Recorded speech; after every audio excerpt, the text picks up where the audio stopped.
YouTuber मौसीकी कहानियों में आपका स्वागत है। आज सुनेंगे मालती जोशी जी की कहानी उसने नहीं कहा। ये कहानी है एक ऐसे पुरुष की जिसकी पत्नी की मृत्यु हो जाने के बाद जब वो अपने बेटे और बहू के साथ रहने जाता है तो उसको किन किन समस्याओं का सामना करना पड़ता है। उसने नहीं कहा। वह नहाकर निकला ही था कि शोभा ने कहा, जरा बाहर जाकर तो देखिए क्या है। उसने बेजारी से पूछा पर अपनी उत्सुकता को रोक ना सका। गीले बालों को तौलिए से रगड़ता हुआ बरामदे में आ खड़ा हुआ। देखने को वहां कुछ भी तो नहीं था।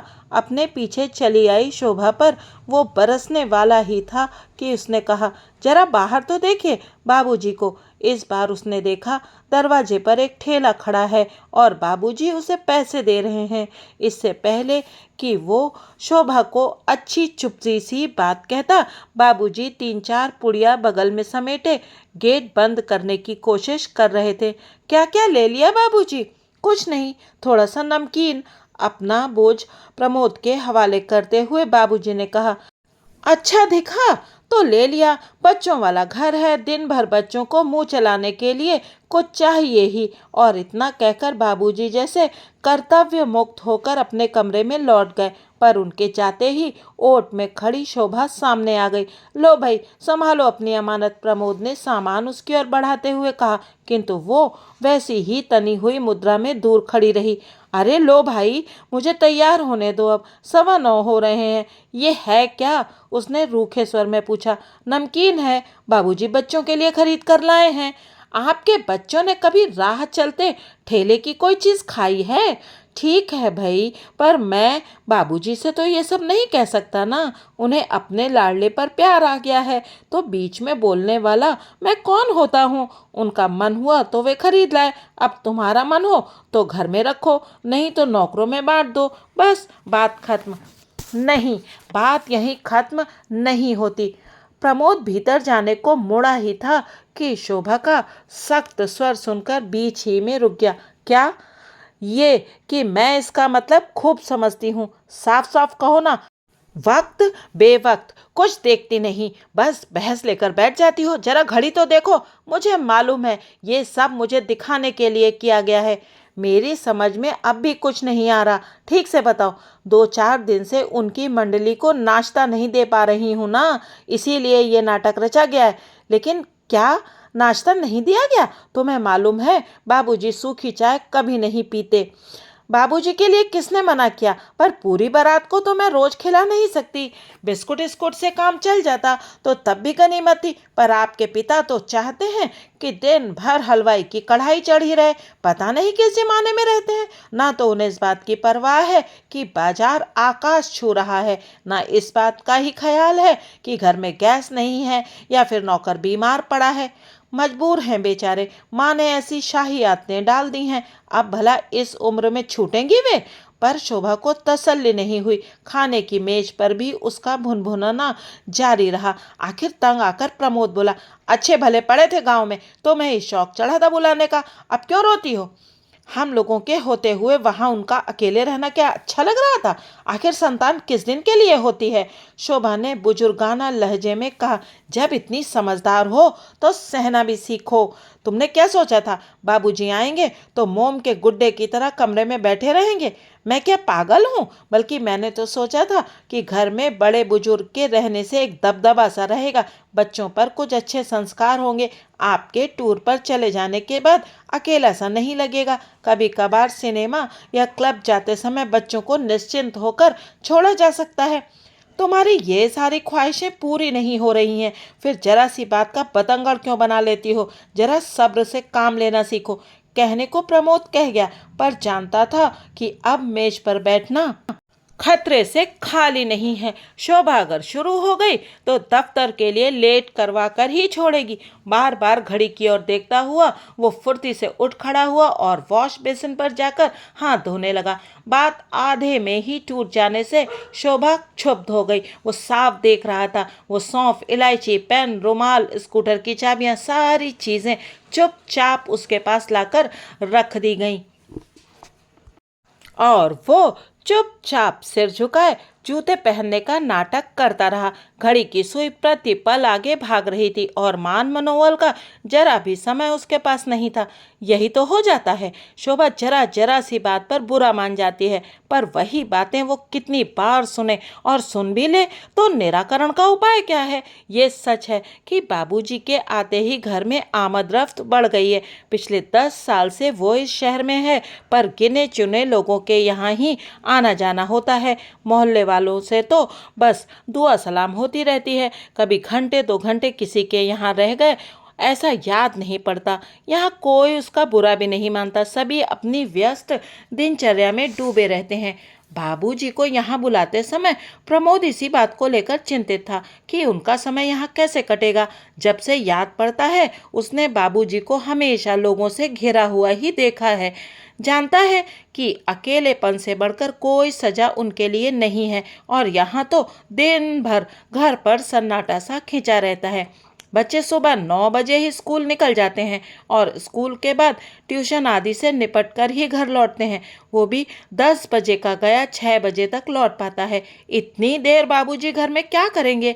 लाइब्रेरी की किताबें भी आखिर कोई कितनी पढ़ेगा? वैसे भी उन्हें पढ़ने का शौक ज़्यादा कभी रहा नहीं, परंतु बाबूजी के सामने ये समस्या कभी उठी ही नहीं। पहली ही बार सुबह की सैर को गए तो 3-4 पेंशनरों को साथ पकड़ लाए, उन्हें गर्मा गर्म चाय नाश्ता कराया। प्रमोद भी खुश हुआ कि चलो हम उम्रों के बीच अब आसानी से इनका वक्त कट जाएगा।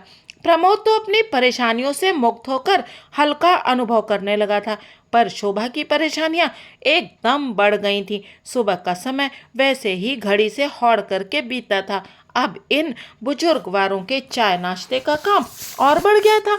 बाबूजी शहर से लौटते ही दीपू को चाय का ऑर्डर भेज देते, तब शोभा को बड़ी कोफ्त होती। अब वो बच्चों को तैयार करे या रसोई देखे या सुबह से ही चाय बनाती रहे। सितम ये होता है कि भल्ला साहब के पिताजी दूध लेने के लिए घर से चलते हैं और फिर बाबूजी की बैठक में रम जाते हैं। फिर गोपाल को उनके यहाँ दूध पहुँचाने भी जाना पड़ता है। दीपू नीतू को तैयार करती शोभा खींच उठती है, इन लोगों को तो कोई काम नहीं, तो क्या सभी लोग पेंशन लेकर बैठ जाएं? ये तो होती है सुबह की महफिल। दोपहर को बाबूजी शतरंज लेकर बैठ जाते हैं। 2-4 खेलने वाले और 2-4 देखने वाले जुट ही जाते हैं। 5 बजे तक चाय और शरबत के 2-4 दौर हो जाते हैं। इस समय बाबूजी की इच्छा होती है कि घर का बना कोई गर्मा गर्म नाश्ता भी परोसा जाए। फिर बाबूजी इशारा करके मेहमानों को खिलाते जाते हैं और बहू की तारीफ भी करते जाते हैं। पहले शोभा इस प्रशंसा से बड़ी पुलकित होती थी, पर अब उसे कोफ्त होने लगती है। शाम को मिश्रा जी के बड़े भाई साहब प्रीति को डांस क्लास में छोड़ने के लिए घर से निकलते हैं। प्रीति को अकेले जाते डर भी लगता है और ताऊ जी के साथ जाते शर्म भी आती है।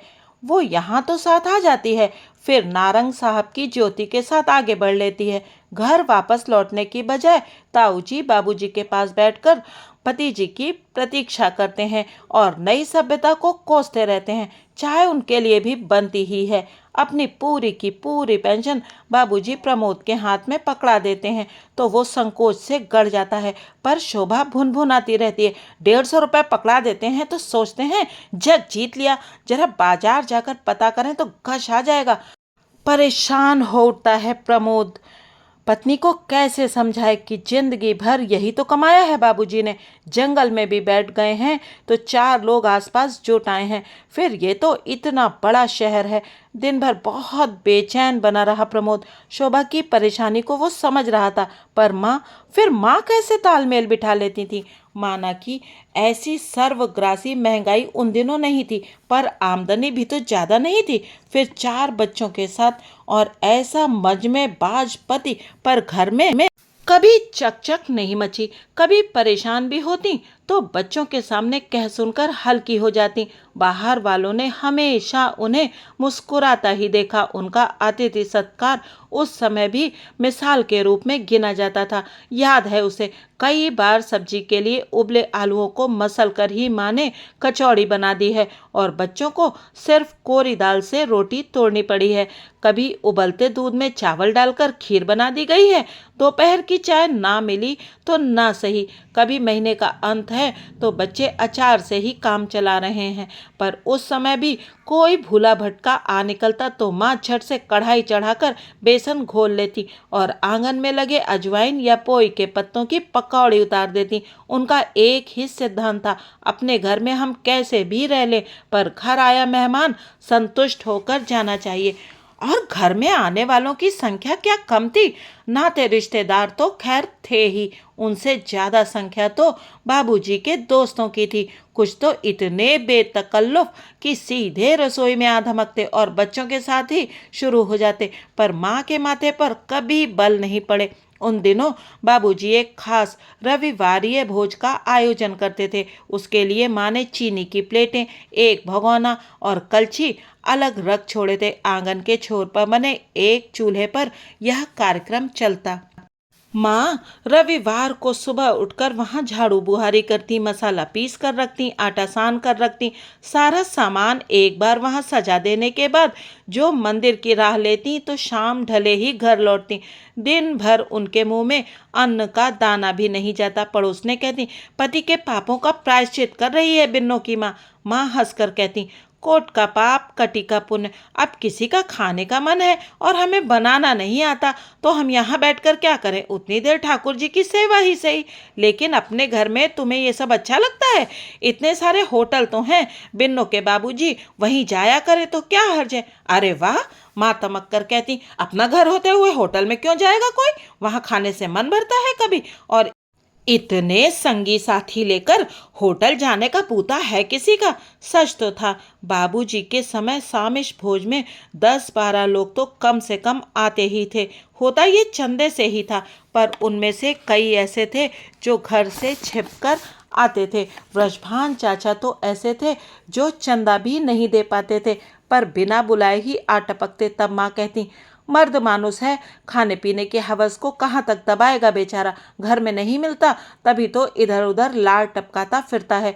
शुरू शुरू में तो माँ बच्चों का खाना बनाकर रख जाती थी, पर बाद में आमिर चाचा बच्चों को खींचकर अपनी पंगत में ले जाने लगे। माँ को पता चला तो हाथ जोड़कर बोली, लाला लड़के तुम्हारे हैं, जैसे चाहे गुण सिखा देना, मैं कुछ नहीं बोलूंगी, पर लड़कियों को बख्श दो। पता नहीं कैसी ससुराल मिले। मर्द मानुस तो अपने शौक बाहर जाकर पूरे कर लेता है, पर यदि इनकी जीभ को स्वाद लग गया तो छटपटाती फिरेंगी।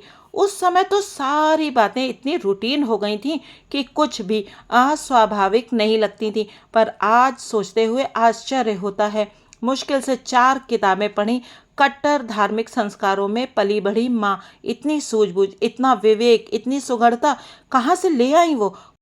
कौन सा विश्वविद्यालय था जहाँ से माँ ने ये विद्या सीखी थी? अभावों में मुस्कुराने की विद्या, पति के दोषों को खूबसूरती से ढांपने की विद्या, बच्चों के भविष्य में दूर से झांक लेने की विद्या, मध्यम वर्गीय विपन्नता के बावजूद भी सिर उठाकर चलने की विद्या। कहाँ से सीखा था माँ ने ये सब? माँ के प्रति उसका मन नए सिरे से श्रद्धानत हो आया। सच, ऐसी संगिनी को खोकर बाबूजी कितने अकेले पड़ गए होंगे। पता नहीं उसके मन में कैसा ज्वार उमड़ा कि घर लौटते समय उसके स्कूटर की सामने वाली बास्केट तरह तरह के खाद्य पदार्थों की थैलियों से भरी हुई थी। इतने पर भी उसका मन नहीं भरा तो कृपाराम हलवाई की दुकान के सामने गाड़ी रोककर उसने 10-12 गरम कचौड़ियाँ भी तुलवा ली। स्कूटर पार्क कर वो किसी स्कूली बच्चे की सी आतुरता से सीधा बाबूजी के कमरे में घुस गया। बाबूजी कचौड़ी लीजिए, बिल्कुल कढ़ाई से निकलवा कर लाया हूँ, अपने यहाँ का मशहूर हलवाई है, आपके शहर की टक्कर का तो नहीं।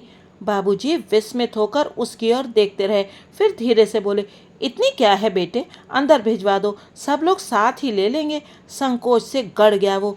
ठीक तो है बाबूजी, क्या ऐसे ही हाथ में लेकर खा लेंगे? अपनी उमंग में उसे याद ही न रहा कि शाम की चाय बाबूजी उसके साथ भी ले लेते हैं। स्कूटर का सामान निकालकर गोपाल अंदर ले जा रहा था तो उसने उसे आवाज दी। कचौड़ी का लिफाफा उसे पकड़ाते हुए बाकी सामान खुद ले लिया और अलमारी में एक एक सिरे से जमाने लगा। बाबूजी कुछ देर तो शांति से देखते रहे, फिर धीरे से बोले, ये क्या हो रहा है बेटे? जरा शहर तक निकल गया था, बड़ी फेमस दुकान है वहाँ, अग्रवाल नमकीन भंडार। सोचा यहाँ तक आया हूँ तो कुछ लेता चलूं। तो क्या हुआ बाबूजी, ये खराब होने वाली चीजें थोड़े हैं। तली हुई मूंग की दाल, ये बीकानेरी भुजिया, ये रतलामी सेब और ये तली हुई मूंगफलियां, इन्हें आजकल टेस्टी कहते हैं। ठीक है बाबूजी ने उसे रोकते हुए कहा, अब ले आए हो तो ठीक है, पर यहाँ क्या नुमाइश लगा रहे हो? जाकर बहू को संभलवा दो। इसी प्रश्न से प्रमोद बचना चाहता था, हकलाते हुए बोला, उधर के लिए भी लाया हूँ, गाड़ी में पैकेट्स रखे हैं। इधर के लिए अलग से लाए हो? क्यों? अक्सर आपके पास लोग बाग आते रहते हैं ना। तो बाबूजी का स्वर उनकी दृष्टि की तरह ही तीखा था। प्रमोद की सिट्टी पिट्टी गुम हुई जा रही थी, फिर भी हिम्मत करके बोला, दरअसल मैंने सोचा है कि कभी आपको अंदर से मंगाते हुए संकोच लगे तो मतलब यह है कि वक्त बेवक्त कोई आ भी गया तो आप परेशान नहीं होंगे। तो बेटे एक काम और करो जी, एक बिजली का चूल्हा और पतीली भी यहाँ रखवा दो। बेवक्त कोई आए तो मैं चाय भी बना लिया करूँगा। बाबूजी आप समझ नहीं रहे हैं। मैं सब समझ रहा हूँ बेटे, और एक बात तुम भी समझ लो कि मेरे पास जो लोग आते हैं वे खाते पीते घरों के शरीफ आदमी हैं। एक कप चाय अगर हम उन्हें पिलाते हैं तो उसमें अपने ही घर की इज्जत बढ़ती है, अपना ही बखान होता है। हम किसी पर कोई एहसान नहीं करते।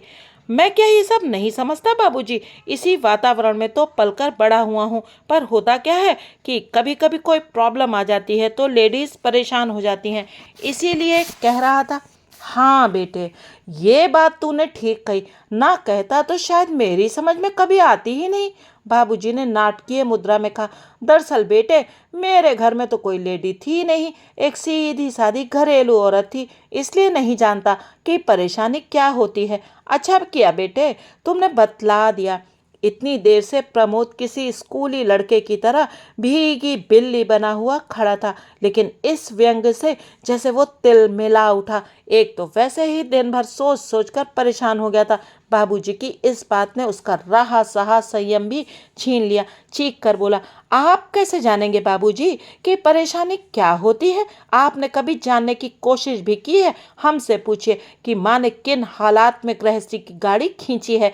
आपके शौक पूरे करने के लिए उसने क्या कुछ नहीं सहा है। कितने कितने त्योहार पुरानी साड़ियों में मना लिए हैं, कितनी सर्दियां एक इकलौते ऊनी स्वेटर में निकाल दी हैं, कितनी राखियों पर उन्होंने मैके जाने से इनकार कर भाइयों को दरवाजे से लौटा दिया, कितनी बार। लेकिन प्रमोद अपनी बात पूरी नहीं कर पाया। उसने देखा बाबूजी का चेहरा सफ़ेद पड़ गया, पैर कांपने लगे हैं। एकाएक उसका सारा क्रोध ठंडा पड़ गया। उन्हें सहारा देकर पास की आराम कुर्सी पर बिठाते हुए उसने पूछा, आपकी तबीयत तो ठीक है ना?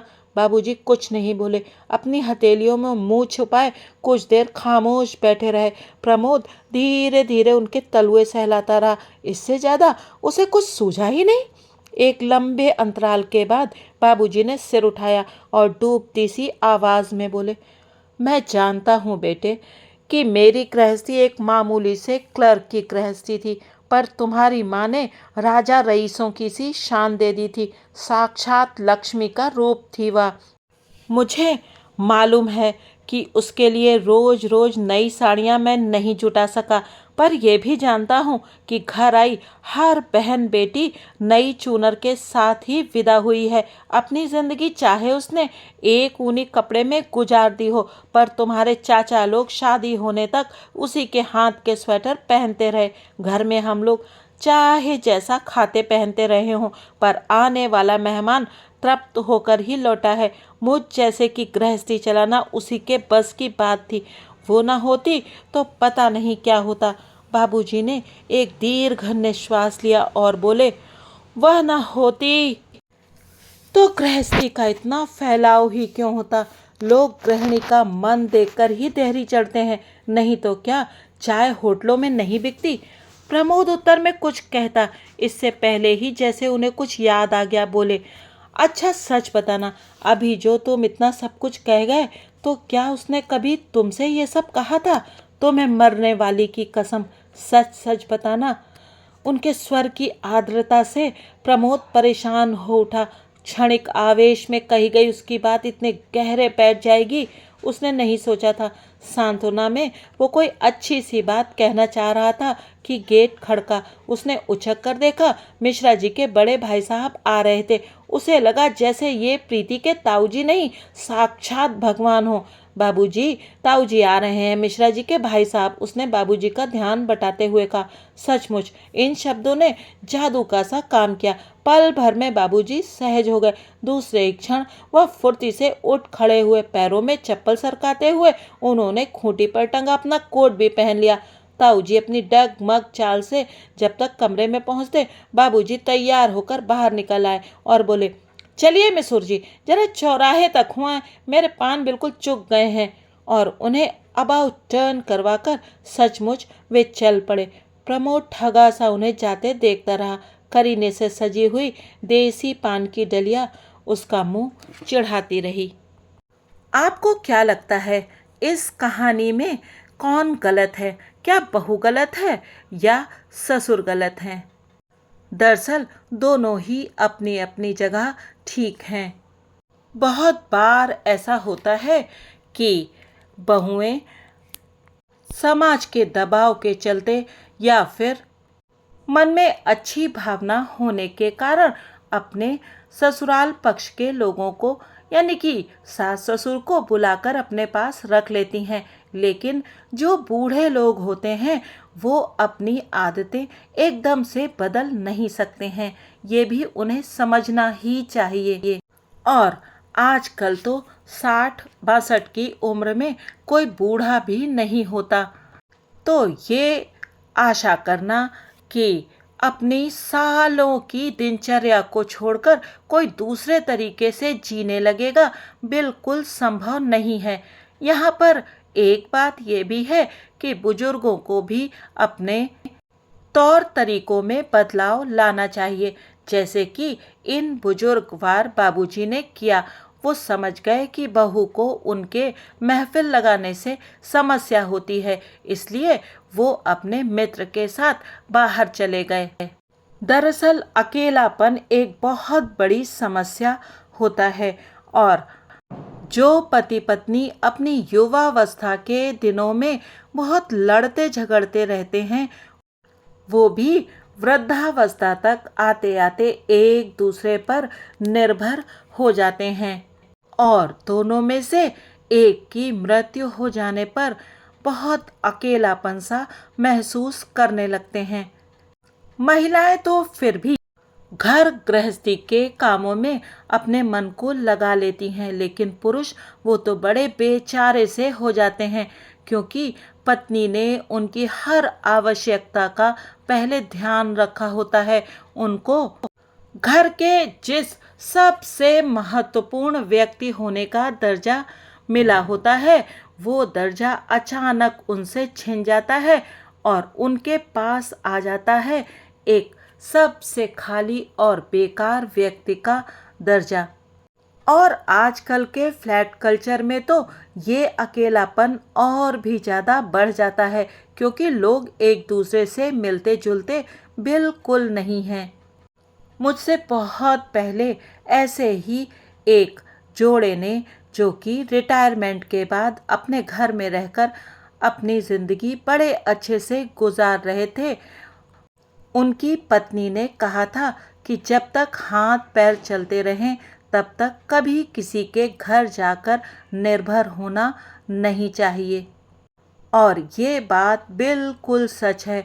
हमें अपने लिए एक घर, एक ठिकाना अवश्य रखना चाहिए, जिसमें हम जब चाहें जाकर रह सकते हैं। और वैसे भी आप एक निश्चित उम्र के बाद अपने आसपास अपनी जानी पहचानी चीज़ों, वस्तुओं और लोगों को ही चाहते हैं।